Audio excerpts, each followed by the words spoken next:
Mesdames, Messieurs, bonsoir. Voici les titres du journal.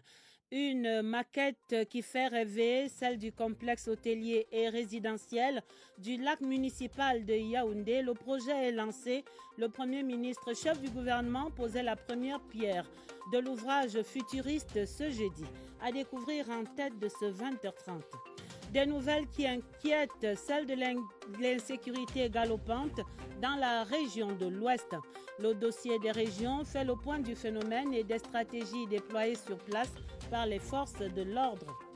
Et puis, des nouvelles qui rassurent. Dans ce journal, le complexe sportif d'Olembe est fin prêt pour accueillir la CAN 2021. Propos du ministre des Sports ce jeudi. Au terme d'une énième évaluation sur le site, c'est à voir en page des sports. Voilà pour les titres. Développement après ce message.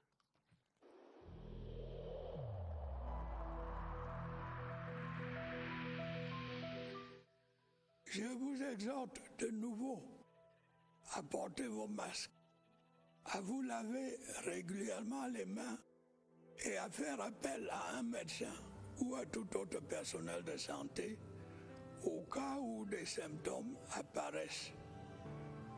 C'est le seul moyen de préserver les vies et de freiner la propagation du virus.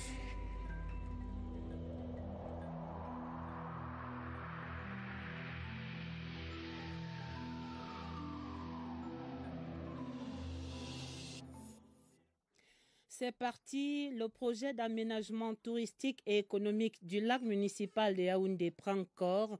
Le Premier ministre, chef du gouvernement, Joseph Dione Ngouté, procédait ce jeudi à la pose de la première pierre de ce complexe hôtelier et résidentiel du lac. Le complexe futuriste va coûter 80 milliards et va s'appeler Radisson Blu, extension camerounaise de la chaîne internationale du même nom. Le consortium belge chargé de ces travaux a signé le bail amphithéotique avec l'État et dispose de 30 mois maximum pour achever cet ouvrage. Retrouvons sur place dans la vallée de Mingwa notre reporter Laurentine Bokoné. Au bord du lac municipal à Yaoundé viendront bientôt camper touristes, investisseurs et autres amoureux des bancs publics, désireux de découvrir autrement la ville aux 7 collines. Les caractéristiques techniques de cette infrastructure rendent compte de ce qu'il s'agit d'un investissement futuriste qui permettra à la ville de Yaoundé d'améliorer sa capacité d'accueil. Le grand projet hôtelier dont la première pierre a été posée ce jeudi 24 juin 2021 à 15h45 devant un parterre de personnalités venues de divers horizons dont le partenaire belge International Infrastructure Development Group qui s'engage à mener à bien ce projet d'un montant de près de 98 milliards de francs CFA est un indicateur d'attractivité des grandes enseignes internationales qui rejoignent ainsi la dynamique de modernisation de l'offre hôtelière enclenchée par le président de la République Paul Biya sur le territoire national. C'est à ce titre qu'on l'observe, une floraison d'hôtels récents en construction ou en réhabilitation dans des villes telles Yaoundé, Douala, Ebolova, Garoua, Buea, Limbé et j'en passe. Ultra moderne et de haute sécurité sera le futur complexe hôtelier résidentiel de l'avis de tous les experts qui ont pris la parole. Durée des travaux, 48 mois. Ce complexe hôtelier et résidentiel du lac municipal va certainement changer le visage de la ville aux 7 collines. Le projet futuriste, avec ses 3 bâtiments, va offrir 350 chambres et suites, un auditorium et des bureaux. Il est bâti sur une superficie générale de 60 000 mètres carrés et ce complexe, dont la tour principale compte 32 étages, va culminer à plus de 100 mètres d'altitude. Découvrons les contours du projet avec Oswald Modon. Sous le ciel de la ville aux 7 collines, 5 nouvelles étoiles s'apprêtent à scintiller. Les 5 étoiles du plus grand projet immobilier que la sous-région ait connu. L'architecture du complexe hôtelier résidentiel et touristique du lac viendra assurément rehausser l'attractivité de la capitale camerounaise. Bâti sur 35 hectares, ces 3 bâtiments ont l'allure et les atouts pour. Le bâtiment central est une tour svelte où la partie inférieure abritera donc un hôtel. Et puis au-dessus, il y aura des résidences de luxe dans les étages supérieurs. Sa tour principale, 32 étages pour 108 mètres de haut, surmontée par un héliport, offrira une vue panoramique sur la ville dont elle sera le point le plus haut.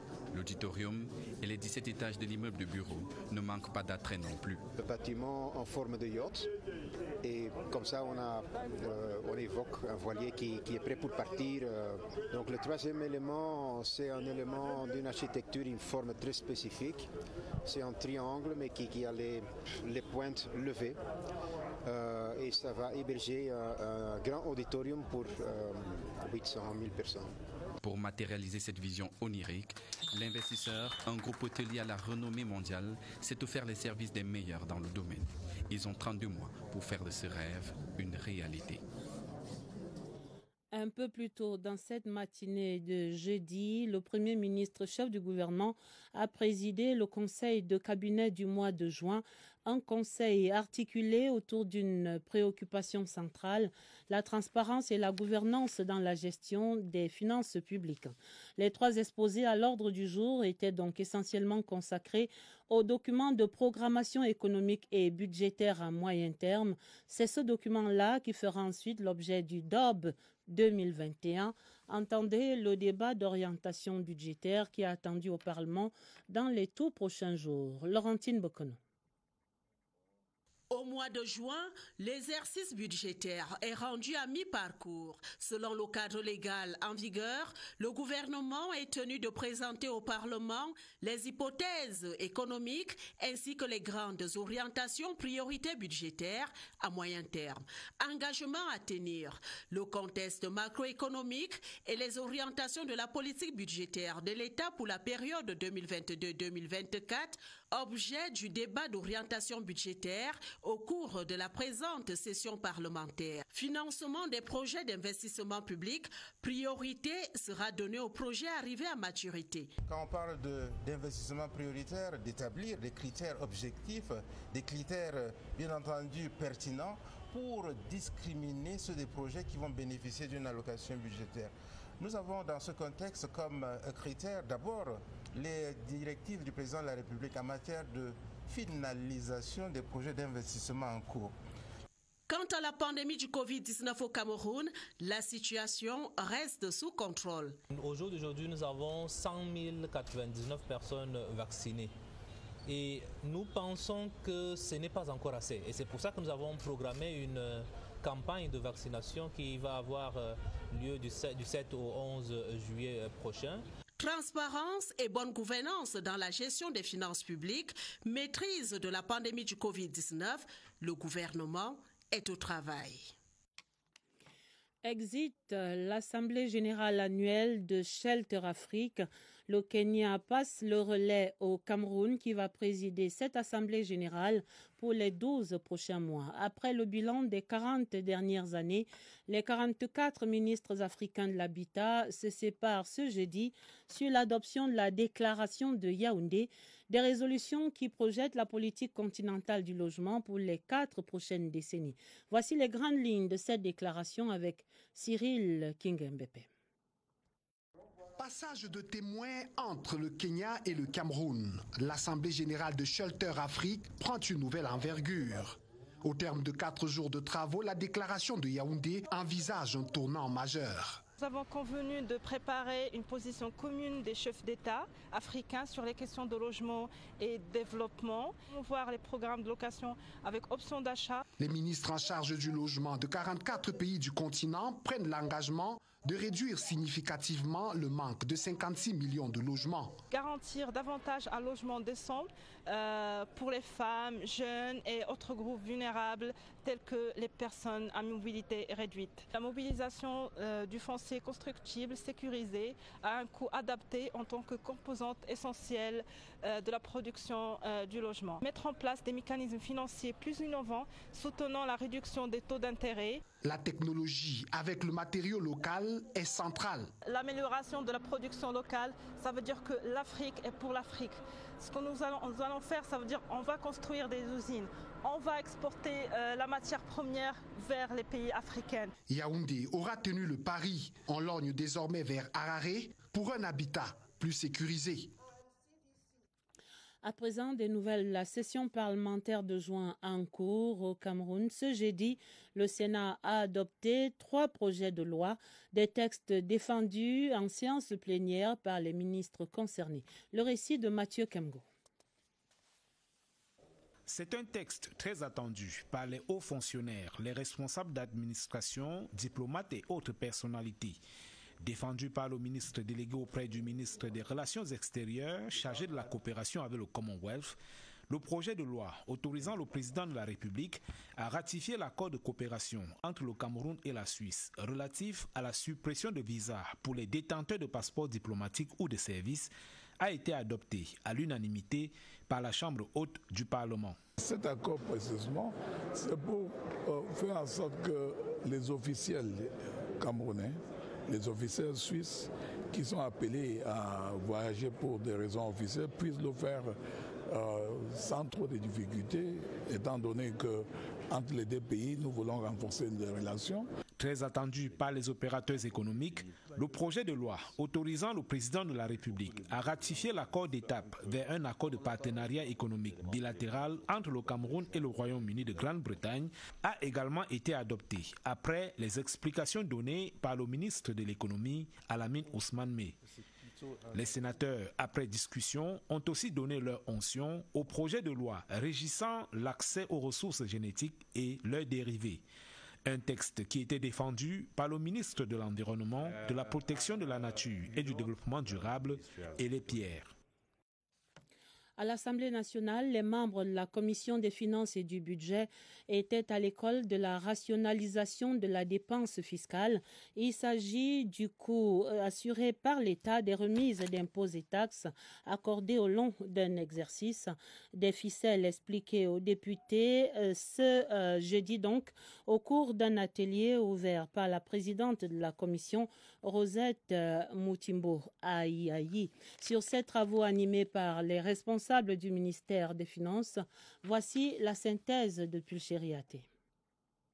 Le régime financier de l'État oblige le gouvernement à faire une présentation détaillée du coût budgétaire des exonérations et dérogations fiscales à l'occasion de l'adoption du budget. D'où la nécessité pour les commissaires de l'Assemblée nationale d'en maîtriser les contours. Nous avons toujours besoin d'une séance de formation et de renforcement des capacités. Ceci va nous aider pour la préparation de l'examen du projet de loi de finances 2022. Il est question pour les élus de la nation de mieux évaluer l'impact socio-économique de la dépense fiscale pour mieux l'intégrer lors du débat d'orientation budgétaire. La philosophie, c'est de pouvoir aider les ménages les plus faibles. Cet effort profite à tout le monde, tant aux ménages riches qu'aux ménages à faible revenu. Il faut donc trouver un modèle qui puisse permettre que la volonté qui est d'aider les ménages à faible revenu puisse être réelle. Il s'agit par ailleurs de susciter un comportement économique particulier de la part des contribuables dans l'optique de développer la production locale. Le secteur agro-pastoral camerounais qui se révèle de plus en plus comme une niche d'emploi et d'opportunités, surtout en cette saison du renforcement de la décentralisation. Le Cameroun affiche donc une ferme volonté amplifiée hier mercredi sur le terrain à Saint-Mélima, précisément par la visite des 2 ministres de l'Agriculture et de l'Emploi et de la Formation professionnelle. Les 2 membres du gouvernement étaient sur le terrain dans le Djaï Lobo pour visiter des structures de formation aux métiers agro-pastoraux. Sur leur pas, notre correspondant sur place, Flavien Zorbo. À travers le programme CD2APOP, le ministère de l'Agriculture et du Développement rural et celui de l'Emploi et de la Formation professionnelle entendent valoriser la notion formation-emploi. La visite de travail de ces 2 membres du gouvernement dans le Djaï Lobo a été l'occasion d'apprécier les dispositifs pédagogiques dans la localité de Zoum. C'est à mon département ministériel qu'en permanence le chef de l'État instruit d'organiser le gouvernement, d'organiser le système productif pour que tous les ans, nous puissions recruter entre 500, 600, 700 000 Camerounais. À Yop, dans l'arrondissement de Meyomessala, cette vision agricole pilotée par une bénéficiaire de ce programme est matérialisée. L'exemple des jeunes demandeurs vient couronner ce que nous avons vu depuis le matin, depuis le centre de formation des jeunes agriculteurs, en passant par le centre de ressources pédagogiques et l'école technique agricole. Le ministre de l'Agriculture et du Développement rural en a profité pour inviter d'autres jeunes du Sud à suivre ce bel exemple pour bénéficier des appuis du gouvernement et améliorer leurs conditions de vie. Parmi ces produits agro-pastoraux, le riz retient particulièrement l'attention ces dernières semaines au Cameroun. La production nationale, on le sait, ne satisfait pas la demande et les importations ont du plomb dans l'aile à cause de la pandémie du Covid-19. Mais le gouvernement et le groupement des importateurs du riz se veulent rassurants. Au cours d'un point de presse donné ce jeudi à Yaoundé, ils affirment qu'aucune pénurie de riz n'est à craindre au Cameroun. Luc, bienvenue au Nana. Depuis quelque temps, presque tout genre d'informations circule sur la disponibilité et le prix du riz, l'un des aliments les plus consommés au Cameroun. Pourtant, il n'y a pas de pénurie de riz. Je le dis et je le répète. Nous avons un stock d'environ 200 000 tonnes et qu'avec une demande mensuelle de 47 000 tonnes, on ne peut pas avoir les difficultés avant 4 mois.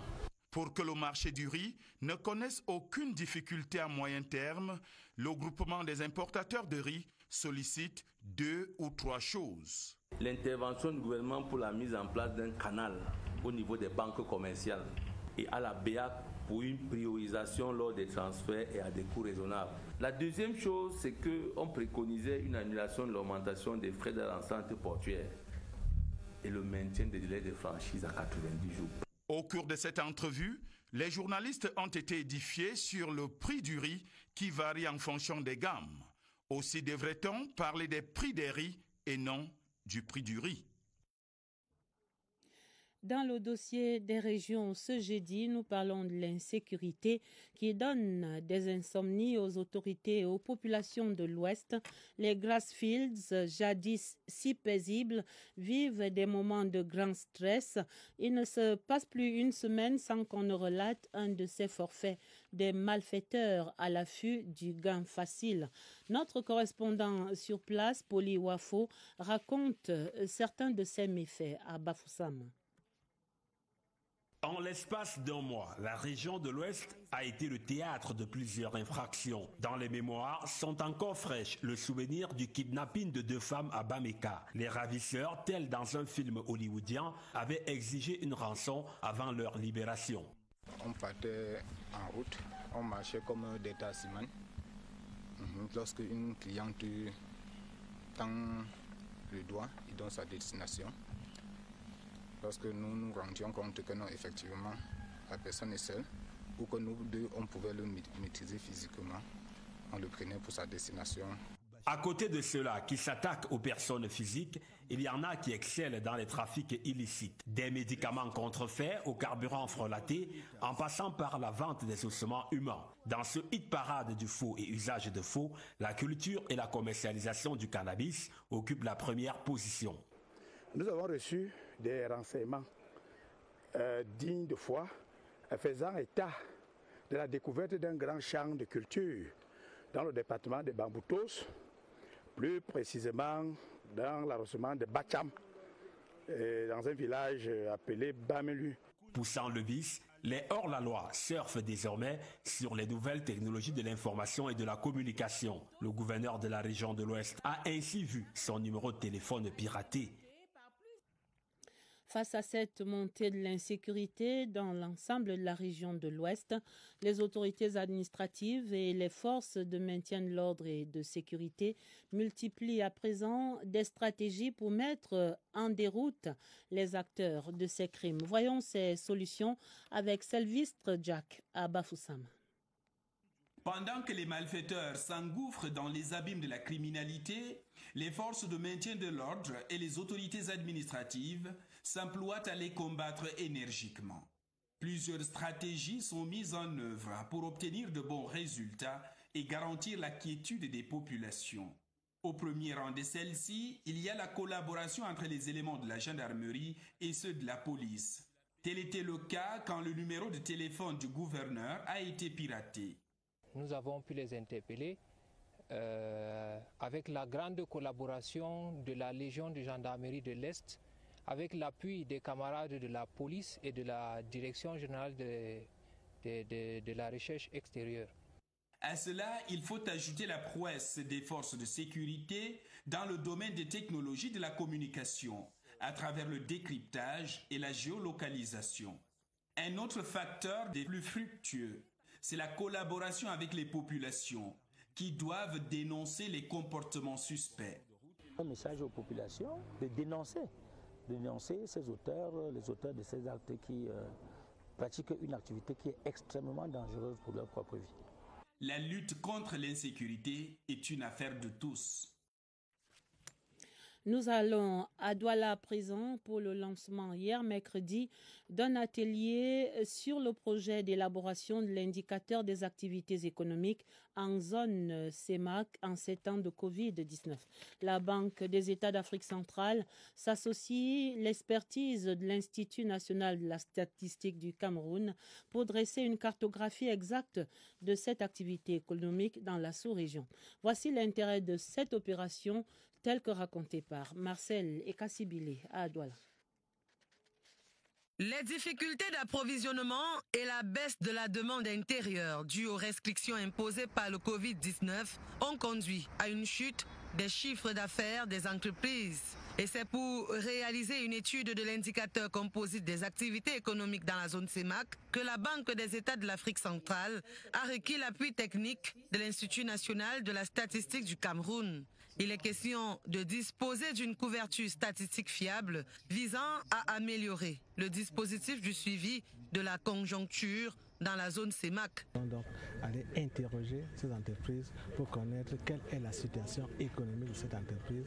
Puis dans un deuxième temps, à partir des données collectées, nous allons calculer un indicateur. Sur les 582 entreprises sélectionnées pour cette enquête, 406 sont basées à Douala. Les travaux ouverts par Simplice Hervé Kenyé, inspecteur général des services du gouverneur, ont été l'occasion d'appeler les chefs d'entreprise à répondre de façon sincère aux questions de l'Institut national de la statistique pour garantir la relance de l'activité économique en toute transparence.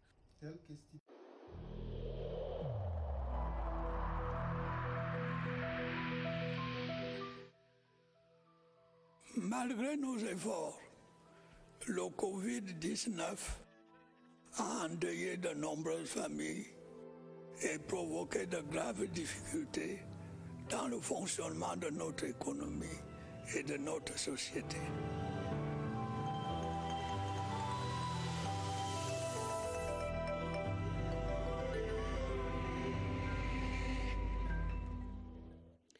Et voici la vaccination de masse qui entre en scène dans cette lutte contre le coronavirus. Elle sera lancée dès le 7 juillet 2021 prochain. C'est une vaste campagne de vaccination de proximité. Comment cela va-t-il donc fonctionner? Nous allons recevoir ces explications recueillies par Évariste Eyenga auprès de son invité au Centre des opérations des urgences de santé publique. Bonsoir Évariste, bonsoir à votre invité. Bonsoir. Alors, il s'agit d'atteindre un niveau de protection de l'ensemble de la population, mais à une condition, une vaccination de 40% des personnes. Les spécialistes en diront davantage tout à l'heure. L'invité de ce soir, le docteur Andreas Jo, secrétaire permanent adjoint du programme élargi de vaccination. Docteur, bonsoir. Bonsoir, Evariste. L'immunité collective, de quoi s'agit-il? Oui, en fait, l'immunité collective, c'est juste une situation où la population a une immunité qui protège contre la propagation d'une maladie. Ça veut dire, pour le cas du Covid, si dans notre contexte, au moins 40% de la population soit vaccinée contre le Covid, ils vont développer une immunité. Et cela dit, si quelqu'un vient avec la maladie, dans cette communauté vaccinée avec minimum 40% de couverture, on risque de ne pas avoir la maladie propagée dans cette communauté-là. Et c'est pour cela qu'on encourage la population camerounaise de se faire vacciner, d'adhérer à la vaccination. On remarque bien que la vaccination conditionne cette immunité collective. Si les gens ne se font pas vacciner, jusqu'où l'immunité collective peut-elle être efficace? Exactement. Si on n'est pas vacciné, ça veut dire qu'on ne peut pas atteindre cette immunité. Au moins, avec les conditions que nous avons pour ce moment, on sait que sans cette vaccination, on ne peut pas atteindre cette immunité. Et le Covid va continuer à être propagé dans notre communauté. Merci, docteur Andrea Njo. C'est la vaccination qui est donc à la base, c'est elle qui peut procurer cette immunité collective. Et pour le cas du Cameroun, les spécialistes ne cessent de le dire, il faut atteindre 40% de la population vaccinée. Merci Évariste, merci à votre invité. La 54e session ordinaire du conseil d'administration de la Cameroun Radio Television, c'était ce jeudi ici au centre de production de Mbala2, une session essentiellement budgétaire sous la conduite du président de l'instance, René Emmanuel Sadi.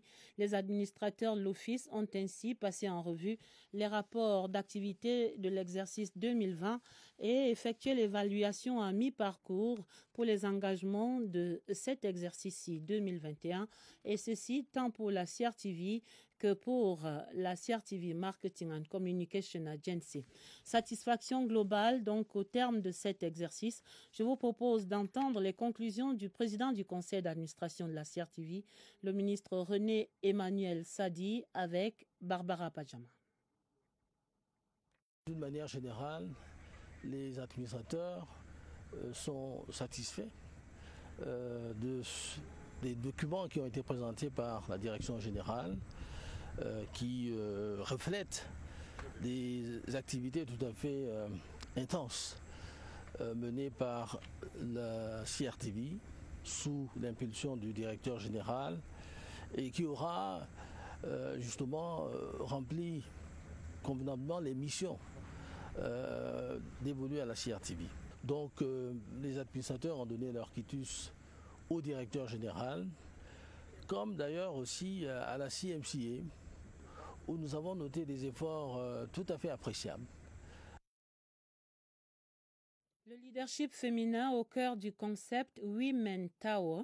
La cérémonie de lancement de cette initiative digitale avait lieu hier mercredi ici à Yaoundé. C'est une initiative qui entend promouvoir l'insertion massive des femmes dans les secteurs socio-économiques avec l'assentiment des ministres de la Jeunesse et celle du ministre du Travail et de la Sécurité sociale. Christelle Fouda explique. 500 000 femmes entrepreneurs au Cameroun à l'horizon 2030, c'est le leitmotiv du concept Womentor qui a fait du digital son instrument pour booster le leadership féminin. L'objectif, c'est clairement de former les femmes et les futurs leaders du continent africain. C'est d'arriver à sortir une cohorte de licornes, des femmes qui parlent en milliards et qui sont capables d'avoir des entreprises puissantes qui elles-mêmes vont nous permettre de financer le programme et d'enrôler des plus jeunes femmes. Face à la faible représentativité des femmes dans les secteurs socio-économiques, la plateforme Womentor Academy ambitionne donc construire un cercle vertueux basé sur un réseautage à l'échelle mondiale. Le but ici est d'ouvrir notre réseau, de le mettre à disposition des femmes, de formaliser nos compétences sur une plateforme en ligne, de la mettre à disposition des femmes et de créer cet espace de solidarité entre femmes. La remise de parchemins aux mentorés et l'engagement du ministère de la Jeunesse et celui du Travail à accompagner cette initiative ont marqué l'avènement du e-Womentor qui enrôle la prochaine cuvée dès octobre 2021. Ce développement tous azimuts du numérique au Cameroun, voici une nouvelle application. Son nom de baptême, Sendbond, et son objectif, c'est de prendre en charge des frais d'hôpitaux, de carburant, de transport pour une tierce personne. L'application a été présentée hier mercredi au public de Yaoundé. Il s'agit d'un moyen de paiement innovant que présente ici Laurence Okalia. Plus besoin de se soucier des frais d'hôpitaux, de carburant, de scolarité, de transport pour nos proches lorsque vous êtes à l'étranger ou même au Cameroun. L'application Sandbone vient répondre aux besoins de transparence et d'efficacité. Sandbone, c'est une plateforme qui permet d'émettre justement ces bons, de créer ces porte-monnaies. Sandbone aussi, c'est aussi un terminal de paiement. Ça permet d'accepter le bon comme un moyen de paiement. Dans l'application, il y a des fonctionnalités qui permettent de contrôler toutes les transactions qui se font, l'historique de toutes les transactions, à quel moment est-ce que la transaction a été faite, quel montant a été dépensé et où est-ce que ça a été dépensé. Et quand le bon est mal utilisé, l'expéditeur peut le bloquer. Sandbone ne fournit pas que des bons. Elle se veut aussi un moyen de transfert d'argent grâce à son option finance. On a des points, j'ai cité tantôt notre partenaire financier Premier Finance, où est-ce que l'on peut acheter des e-codes, qui est le système que nous avons mis sur pied, pour pouvoir créer un bon pour soi ou envoyer à un proche. Jusqu'ici, l'application a déjà conquis bon nombre de partenaires dans tous les domaines ici affichés. Elle entend d'ailleurs étendre son activité dans les zones les plus reculées du Cameroun. Des récompenses pour les quartiers et les villages les plus propres autour de la localité d'Ayos. Le maire Paul Ndongo-Biko a dévoilé les résultats de ce concours de propreté lancé au mois de février dernier. C'était une cérémonie couplée à la remise d'un don de matériel offert par une élite de la localité. Madame Reine Félicité Betiassomo. Franck Evina revient d'Ayos. Les sourires de la gratitude. Pour l'hôpital régional annexe et les centres de santé intégrés d'Ayos, ce matériel médical est une bouffée d'oxygène. Des déambulateurs, des lits d'hospitalisation, des matelas, des éco-cœurs et bien d'autres équipements qui traduisent l'instinct de charité de la donatrice. Nous sommes en partenariat avec une association humanitaire appelée École sous l'arbre, qui est basée à Paris en France. C'est donc à partir de ce contrat que nous avons avec cette association que nous avons pu mettre sur pied, en œuvre, ces équipements. Et parce que hygiène et santé sont liés, la mairie d'Ayos encourage les efforts de propreté. Le concours Ville et Village Propre a rendu son verdict. Nous avons octroyé une prime à l'école publique de la localité concernée, un forage de l'école publique de la localité concernée, la construction de l'hangar dans la chefferie concernée. C'était la phase de sensibilisation. Nous allons casser les bâtiments en matériaux provisoires. Nous allons également donner les amendes à ceux qui ne peuvent plus s'accommoder aux notions d'hygiène et salubrité. Une rigueur aux résultats palpables. Route, espace vert, marché, Ayos se construit dans la propreté. Cérémonie de départ en vacances en fête à Douala, la Cambridge International School.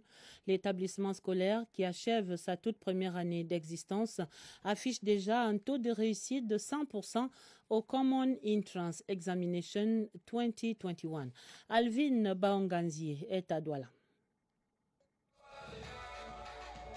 Des pas de danse, des sons et des rythmes du Cameroun dans un cocktail bien agencé par les enfants venus d'ici et d'ailleurs. Ici, la couleur de la peau n'est pas une limite, tout au contraire, elle est un atout pour l'intégration, une ouverture sur le monde. 100% de taux de réussite au Common Entrance, une prestation qui honore la fondatrice et tout le staff éducatif. On a eu une cinquantaine d'enfants de la crèche à grade 6, c'est-à-dire le cours moyen chez les francophones. La responsable pédagogique s'y mêlant, on a donc pu produire les résultats qui sont ceux qu'on a aujourd'hui avec un 100% complet au concours d'entrée en 6e Common Entrance en anglais. C'est la consécration. Les finissants du cycle primaire sont fiers d'être passés par la DCIS et se projettent déjà vers le secondaire qui ouvrira ses portes dès la rentrée prochaine. Je conseille beaucoup de personnes de venir à Douala Cambridge International School parce qu'eux vont beaucoup aimer cette école et l'enseignement. Je vais plus travailler qu'au primaire parce que je sais qu'au secondaire, il y a beaucoup de travail à faire. Des prestations diverses d'enfants de tout âge ont égayé les parents. Une véritable satisfaction pour tous les sacrifices consentis. J'ai 2 enfants à DCIS, un qui est en pre-K et l'autre qui est en grade 3. En gros, je suis contente de leur évolution et de la façon, de ce qu'ils apprennent à l'école, de ce que DCIS leur a apporté pendant cette année. La remise des prix d'excellence a mené ameubler cette cérémonie à laquelle prenaient part les autorités administratives, les responsables de l'éducation de base et des enseignements secondaires du département du Vouri, venus encourager l'initiative de cette jeune promotrice. Les encadreurs, enseignants et élèves de la Douala Cambridge International School ont dit en chœur « We are the world ». Et voici une bouffée d'oxygène pour les artistes musiciens en ces temps de pandémie. La compétition musicale digitale Star News Urban Hit Show by Orange Cameroon était lancée lundi 21 juin, le jour même de la fête de la musique.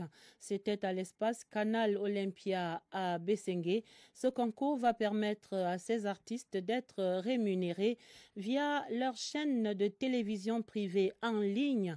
Une véritable opportunité que nous présente ici Marie-Gabrielle Mfeugue à Douala. Une vingtaine d'artistes vedettes de la musique urbaine au Cameroun célèbrent en beauté la fête de la musique 2021 sur la scène de l'espace Canal Olympia de Bessengue à Douala. Une édition spéciale marquée par le lancement du concept Star News Urban Hit Show by Orange. Une compétition musicale digitale qui leur permettra de gagner des millions de francs CFA grâce à l'appui de Orange Cameroun. À travers leur chaîne privée, les artistes pourront diffuser du contenu et à travers le numéro court tarifé, ils recevront une contrepartie qui sera collectée par Orange et qui leur sera reversée. Grâce à la collaboration entre Orange Cameroun et la plateforme Star News, ces musiciens seront rémunérés par le biais de leur chaîne de télévision privée qui leur permettront de mettre en ligne leur production musicale sur l'espace Star News. Pour le premier, 20 millions de francs CFA. Pour le deuxième, 10 millions de francs CFA. Et pour le troisième, 5 millions de francs CFA. Les artistes auront des chaînes créées sur Star News et ces chaînes, après le projet, continueront à générer du revenu permanent pour ces artistes. Les fans seront appelés à voter plusieurs fois pour leurs chanteurs préférés. Les plus assidus gagneront également de l'argent chaque semaine. C'est la première fois de manière inédite qu'à travers un projet, les artistes sont mis au premier plan. En dehors d'être aussi une compétition, c'est aussi une collaboration entre plusieurs artistes qui ne sont pas forcément du même monde. L'artiste qui aura accumulé le plus grand nombre d'abonnements et de votes d'ici le 27 novembre 2021 sera le gagnant de la première édition du Star News Urban Hit Show by Orange. La page des sports, nous parlons des préparatifs de la CAN 2021 et cette autre visite au complexe sportif d'Olombe, c'était ce jeudi. Le ministre des Sports et de l'Éducation physique, Narcisse Mouele-Kombi, est allé encore s'assurer de l'évolution des travaux qui devraient être en conformité avec l'exécution des tâches prévues à 3 mois du délai de fonctionnalité de ce stade principal et on retient essentiellement que le stade est prêt à accueillir la CAN 2021. Nous retrouvons sur les pas du ministre Germain Noël-Essengue. L'entreprise McGill persiste ses signes. La fonctionnalité du stade d'Olembe est prévue pour la mi-août 2021 avec en prime l'organisation de match test. L'ouvrage est rendu à l'étape de finition. Je vous rassure, ce qu'il reste à faire est largement réalisable dans un temps très court. Au sujet des voies et réseaux divers, la voirie de contournement de la zone Est reçoit sa dernière couche avant le bitumage. Le stade annexe B est en train d'accueillir son bac pour l'arrivée du CPCS. Le sertissage des câbles et de la pose des derniers mètres des cailles de pangolin se poursuit. Le parvis principal connaît déjà la mise en place définitive des tourniquets pour les entrées des spectateurs. L'aménagement des espaces réservés aux commentateurs est déjà perceptible au niveau 4. En dessous de cet espace média, il y a le cloisonnement des différentes toilettes. Tout autour de l'aire du jeu du stade principal, l'on note déjà les essais de la pose du tartan. L'opération va durer 1 mois. Au plan technologique, le stade d'Olembe aura 82 points de captation de caméras. Unique installation en Afrique. on dira le stade sera fin prêt au moment opportun. Je signale ces 2 télégrammes officiels de félicitations du président de la République, son Excellence Paul Biya, qui écrit pour le premier télégramme à son Excellence Fra Marco Luzago, le lieutenant du grand maître de l'ordre souverain militaire de hospitalier de Saint-Jean de Jérusalem, de Rhodes et de Malte. C'est à l'occasion de la célébration de la fête de Saint-Jean-Baptiste ce 24 juin. Et puis le deuxième courrier présidentiel, des félicitations également adressées à son Excellence Ebrahim Raïssi, le président élu de la République islamique d'Iran suite à cette élection récente. Et c'est la fin de ce journal. Le 20h30 était préparé avec la collaboration de Joël Igor Abanda, Augustin Gononga et Christelle Beina. Vous aurez d'autres informations présentées par Sadou Mamoudou et Elvis Teke à minuit sur cette antenne. Retrouvez après le journal le magazine Discovery. Et pour les éditions du week-end, dès demain aux 20h30, vous serez en compagnie de Atabadine Omar. D'avance, un excellent week-end à tous. Très belle soirée sur toutes nos antennes et à lundi 20h30.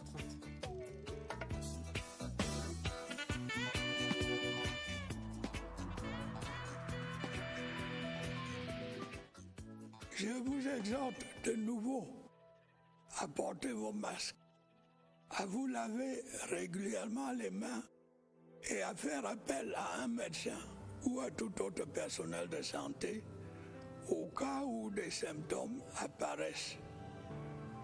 C'est le seul moyen de préserver les vies et de freiner la propagation du virus.